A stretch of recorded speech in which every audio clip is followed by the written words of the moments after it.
magandang hapon. Yan, magluluto tayo ngayon ng ating dinner.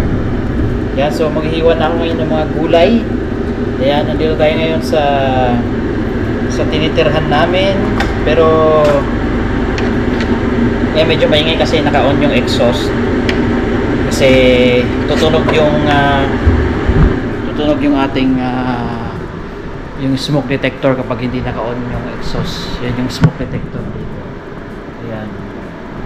So lagi na yung tumutunog yan kapag nakakamoy ng or nakaka-detect ng ng usok. Pero minsan feeling ko nga parang yan ibang smell detector, hindi smoke detector.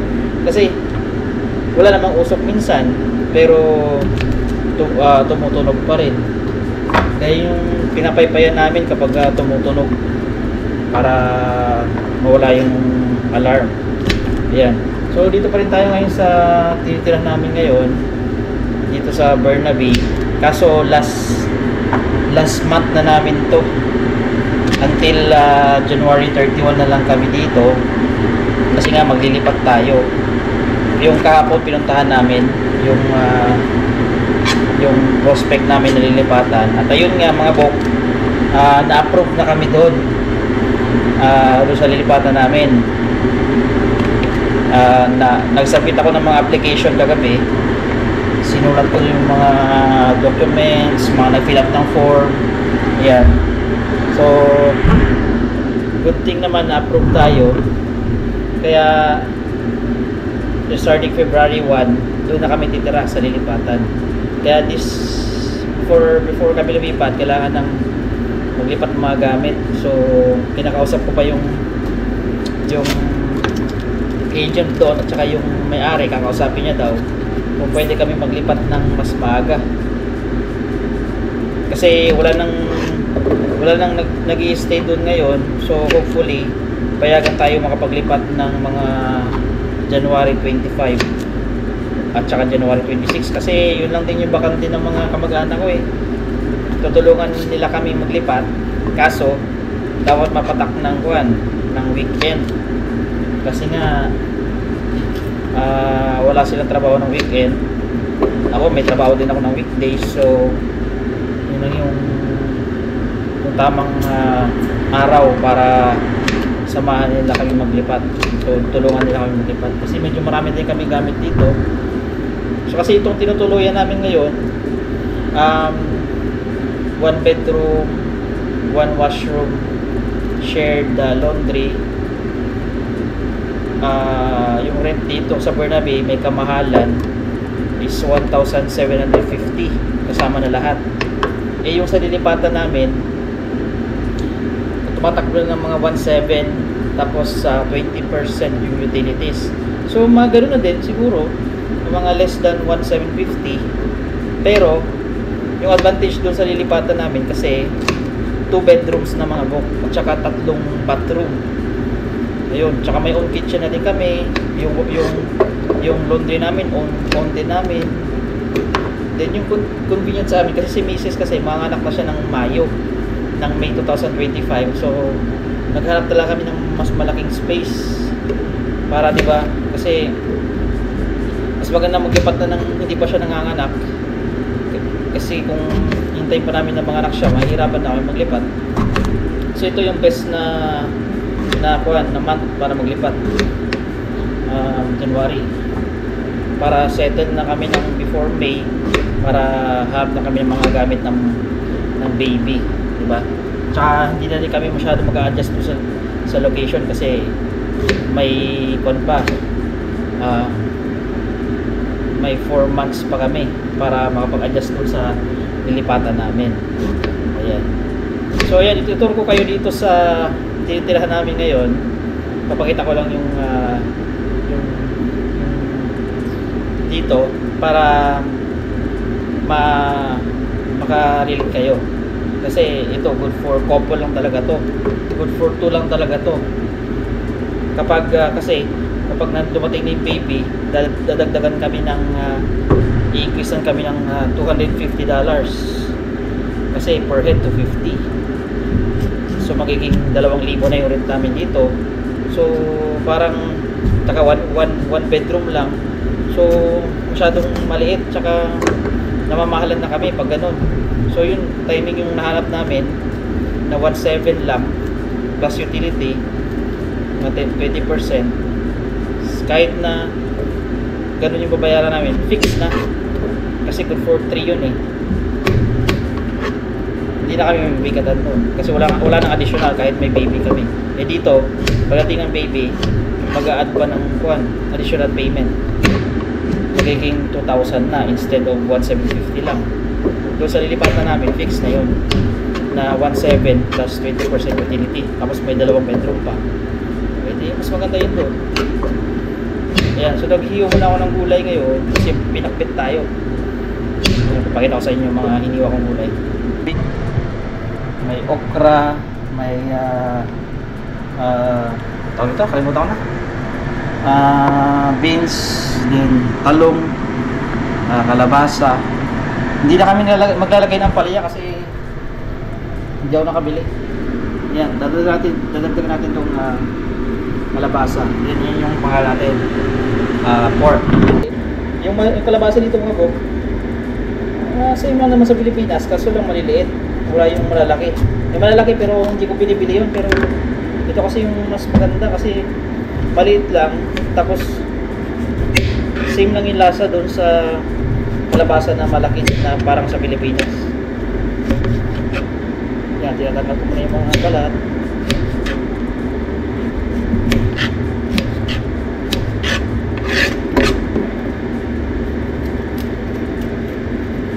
Yan, so baka mamaya kanya yung pagluluto ko tsamba-tsamba lang itong paglulutong ito hindi talaga tutok para professional cook. Ayan.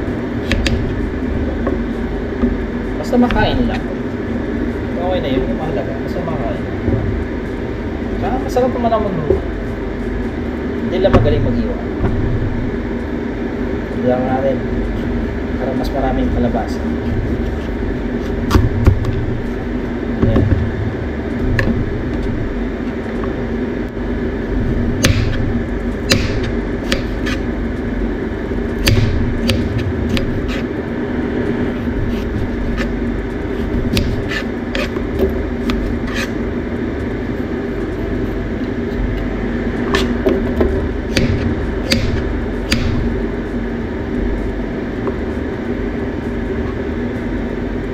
Start na kami mag-impake. Yan. So ituturo ko muna kayo bago tayo tuloy magluto. So ito yung main door. Yan, main door namin. Then lagay ng mga sapatos. So medyo makalat kasi nag-start na kami magligpit. Ayan. Yung microwave, ito amin to. Ito yung kasama dito. Kasama na to dito sa red. Then dito yung laundry.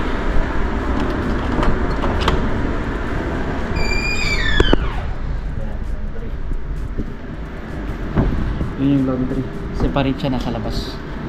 Then yung table, ayan, yung table kasama sa rent, tsaka may 2 upuan sa kanila yan dito, kasama yan sa rent. Ayan. Then ito amin to. Then ito yung lutuan, stove. Ayan, meron din siyang oven. Ayan, tapos 4 na burner. Ayan. Then may exhaust siya. Then cabinet. Ayan. Then lababo. Yan. So yun yung gulay na hiniwa ko. So maliit lang yung lababo dito pero sa lilipat natin malaki. Tapos pag dito naman yung washroom namin. Yan. So yan yung washroom, sink, bowl, then shower. Yan na yun. Tapos dito, ito yung bed. Yan yung room namin. Yan yung kasama ko. Yung TV binigay lang yan sa amin. Yan. So medyo makalat pa kasi nililipit na kami, simula kami mag-impake. Yung bed sa amin yon, yung TV amin. So isang cabinet lang at saka yung ang kasama doon yung isang cabinet at saka yung 2-door locker. Yun lang yung kasama doon. Ayan. So, mga 6 months kami nandito since dumating yung misis ko from August 2024 hanggang itong January 2025 yung pinag-stayhan namin. Basement to siya eh.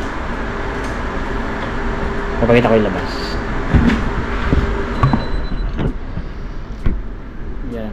So taas yun. Sa ilalim na to, yun talaga yung ground floor. Yan.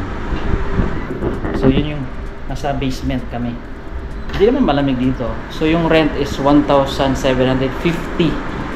Yan. So one bed lang siya with bath, washroom, with kitchen.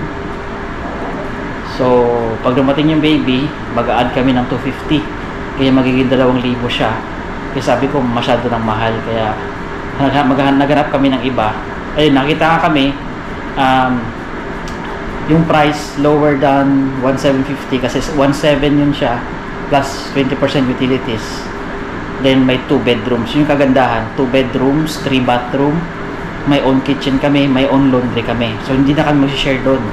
Lahat yun kami lang gagamit, private namin yon na area.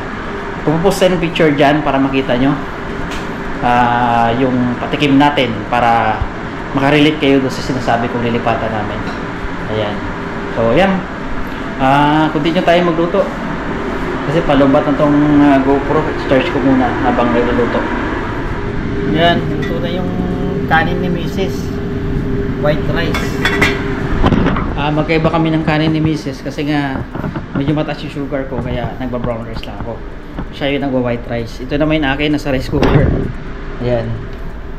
So kumukulo pa lang yan. Yan yung akin. So magkaiba kami ng kanin kahit na magkasama kami. Ayan. So sige, continue tayo magluto. Manood lang kayo kung paano ako magluto ng pachamba na pinakbet. Ito hati-hati natin ito kasi para mas marami yung gulay kasi sa karne.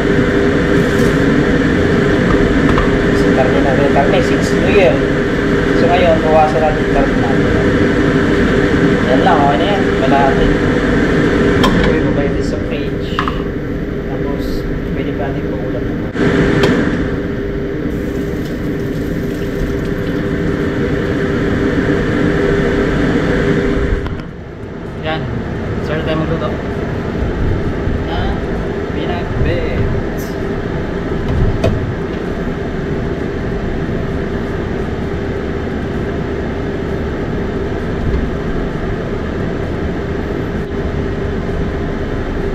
Toyo na pinakbit, hindi yung alamang.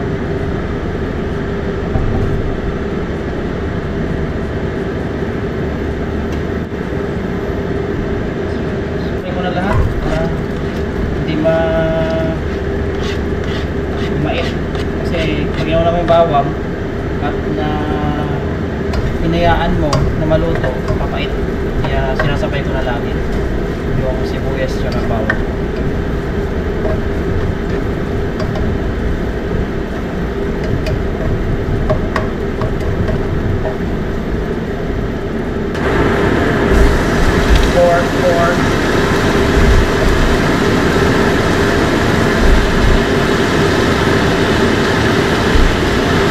Yun, sa mga hindi po nakakaalam, sa mga new viewers natin, ako po'y syempre Pilipino.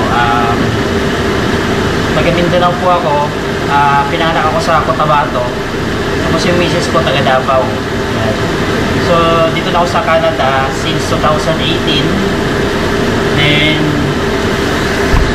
ayun, work permit po yung entry ko dito sa Tim Hortons noong 2018. Then nakuha ko po yung PR ko noong 2021. Yan. So after na PR ko, nag-apply ako ng 2 jobs, 3 jobs, ayun. Tapos noong 2023, umuwi ako ng Pilipinas at nagpakasal. Ayan. So from 2023 ng March, nagpakasal ako. Then noong April, bumalik ako dito. Then nag-process ako ng documents noong November. Then na-approve. Then yung misis ko dumating noong August 2024. Itong last year lang. Then yun. August 2024, hanggang ngayon. Yun po, short description. So, nagluto tayo. So, hindi ko alam kung narinig yung boses ko kasi malakas yung exhaust. Kasi kailangan mag-exhaust dito eh. Kasi pag hindi, tutunog yung smoke detector namin. Lagi tumutunog yan pag nag-grill ako, pag ginagamit ko yung oven. So, kailangan naka-on talaga siya lagi.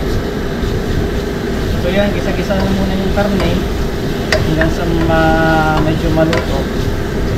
Tapos saka natin ilagay yung mga gulay natin.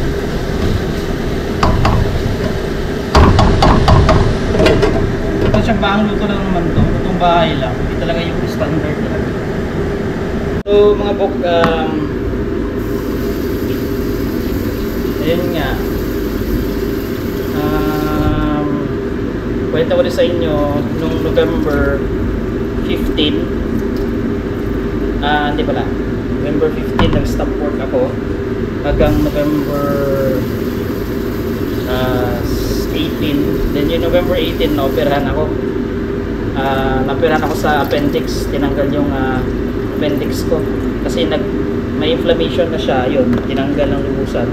So from November 18, 2024 hanggang January 15 ngayong taon ay naka EI ako, employment insurance, kasi hindi ako makapagtrabaho kasi nga na kaya ako sa appendix. So yun, umaasa ako ngayon sa employment insurance sa EI. Ayan. So epekto natin kung ano nangyari, bakit nakon yung appendix sa next vlog natin. Ayan. So ngayon luto-luto muna tayo. So ito na yung pinakbit natin. Nakalo na yung gulay, minekos-mekos ko na yan. Ayan. So mukhang masarap naman siya. Kaya natin ilaw. Ayan. Palay, may ilaw pala eh. Pag nagtitiis tayo sa madilim. Ayan. So I think malapit na ito maluto. Ayan. May kalabasa, may okra, may sitaw, may talong, tsaka pork. Wala lang tayong ampalaya kasi hindi kami nakabili. So yan lang muna yun. So siguro mga 5 to 8 minutes, okay na to. Ayan. So makakain na tayong gulay. Gulay tayo. Yung talong na yan, matutunaw din yan. Diliit yan pag naluto na, mag-shrink. Ayan. So yan po yung luto ko. Yung chapa-chapa pinakbit lang na toyo lang tsaka oyster sauce kasi maalat na masyado kapag alamang. Hinaan natin ng konti, tatakpan ulit, maluluto na yan sa kanya. Okay, so ayan po yung ating house tour dito sa last month namin natitirhan dito sa Burnaby pa rin. Kasi yun nga, lilipat kami by February 1, iba na yung titirahan natin. So i-feature natin yan. Pero for now, yun nga, papost muna ako ng mga pictures dyan para may alam kayo kung ano yung lipatan namin. Ayan. So yun lang po. Ayan, shoutout na lang po sa mga nanonood, nagko-comment. Ayan, huwag kayo mahiyang mag-comment. Comment lang kayo. Tsaka try natin i-shoutout next sa vlog natin. Ayan. So naluto na yung pinakbet. 4 o'clock na ng hapon. At siguro kakain kami ng mga 4:30 or 5 o'clock. Ayan, mga kami kumakain para maagang matunawan. Ayan. Para mamaya bago matulog, tea. Mag-green tea na lang tayo. Ayan. So yun, gawa tayo ng separate vlog doon sa nangyari sa atin. Bakit tayo na-operahan sa appendix. Ayan. Coming soon. So, yun po. At see you in our next vlog. Huwag kalimutan mag-like, subscribe, and hit the notification bell para ma-notify kayo kung may mga bago tayong videos. Tsaka huwag nyo rin kalimutang panoorin yung mga past vlog natin, yung mga gala-gala natin. Yan. So winter ngayon kasi, yung mahirap pa lumabas, malamig. Then yung nakita nyo naman yung kahapon, yung naghanap kami ng bahay, di ba? Masyadong makapal yung hamog. Very foggy kahapon, kaya lamig. Ayan. So see you. Bye-bye. Ang lamig guys, ang lamig. Kaya mo yan, babi, kaya mo yan.